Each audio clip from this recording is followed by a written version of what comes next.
Yeah, so it really does help the 45 in all types of swings because it's really the master move, along with your tilt and turn of the shoulders. If you throw up on the 45, then you'll find that not much can go wrong in your golf swing. Even your bad shots will be online. And I think Pete Cowan covers that in a lot of his coaching. And Mike Austin's release kind of flows from that.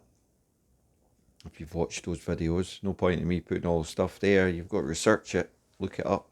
But there's loads of stuff on the 45 in the biomechanic channels. If you look up golf biomechanics, and you'll see for want of a better word, the stick figures and stuff with the clubs. That's like meant to be your skeleton moving, and you'll see that 45 angle crops up a lot.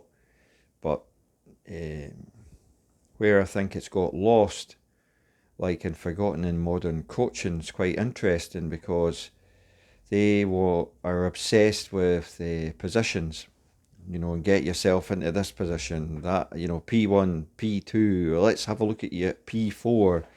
Really, um, the difference with this is you're hitting all those positions by reacting to throwing the golf club up on the 45. That is the huge difference.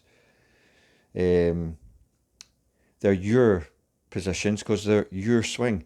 When I say you will hit the vanishing point, that's when you match the speed of your turn with the speed of your 45 throw. Once you have learned enough and feel comfortable, you'll begin to seamlessly blend the two together at the same speed. When you do that, they become invisible. You will not see them. You're just swinging, you know, up on the plane and down on the plane, which is what you've been looking for. And like I say, within three golf balls, you won't be over the top, and it will repeat all the time. It's one of those things that once you've lifted the veil and seen what you're, meant to do, felt what you're meant to do, seen the results, you know, good things happen because, well, 9 times out of 10, the ball is coming out in the middle of the club face, with every club in the bag, and even the little chip shots, and it's all because you've managed to decode the illusion that is, this simplest of moves. I mean, let's be honest, right? You could take 50 odd golfers, and maybe out the 50, there'll be one that's got natural ability. Growing up, doesn't need to practice, doesn't need to hit balls, just goes out and just scores. But they're doing this. They don't know they're doing it. They just have a natural gift. Their body, their mind just accepts, oh, up, and they don't have a clue what they're doing. Um, but that's what they're doing. And this is the same here. You can not be playing golf for 3, 4 weeks, hit 2 balls, 3 balls, warm up, you're back, you're back. Um, Maintenance free almost. You can do a lot of this stuff that you need for the 45, 5 minutes a day, in the house, no clubs, nothing, just the way I showed you with the hands, throwing up on the 45 and throwing down. So you're going coiling up and you're coiling down. You're making sure that your weight changes, but you remain centered at all times. And that alone will help your game leaps and bounds. Um, you know, it will initially really freak you out. You know, when you hit it so well, and you've maybe been struggling for so many years, and when the space of like 2-3 minutes, you're like, this can't be it. Uh, it is one of the craziest, most overlooked, undercoached um, moves in golf. And like I say, once you know this, you can coach yourself virtually. Video your swing, you'll see a huge improvement, which is really what frustrates a lot of golfers if they go for lots and lots of lessons. You film and film and film, and you look at your swing, and it just looks the same.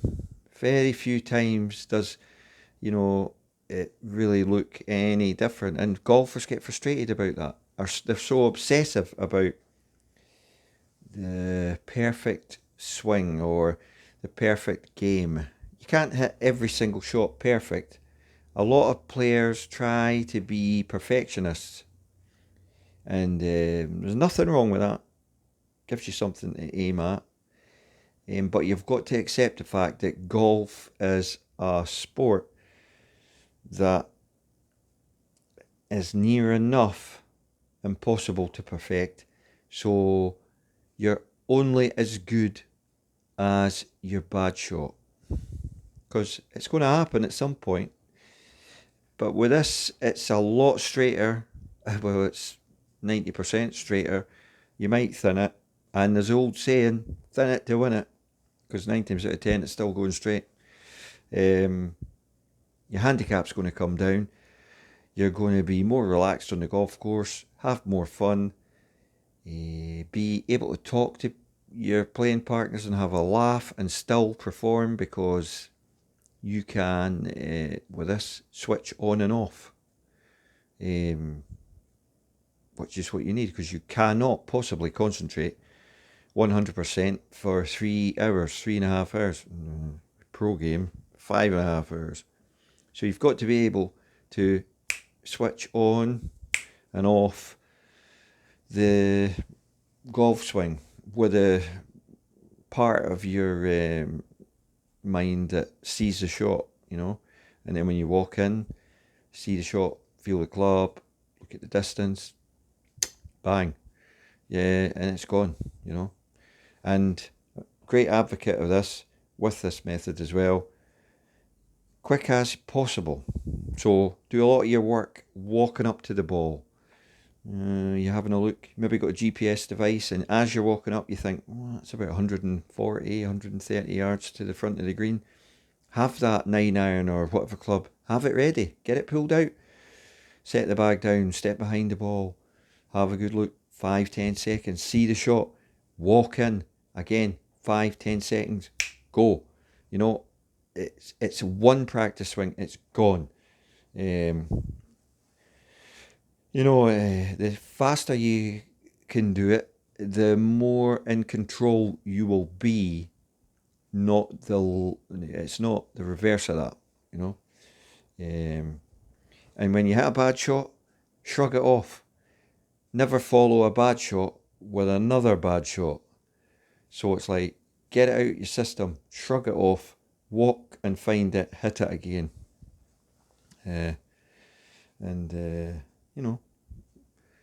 Golf's a great game, but it sometimes drives everyone to the point of frustration, and you can get yourself all wound up, tense on the golf course, and again, that's a killer. So, relax into it and enjoy it, and thanks for watching, supporting the channel.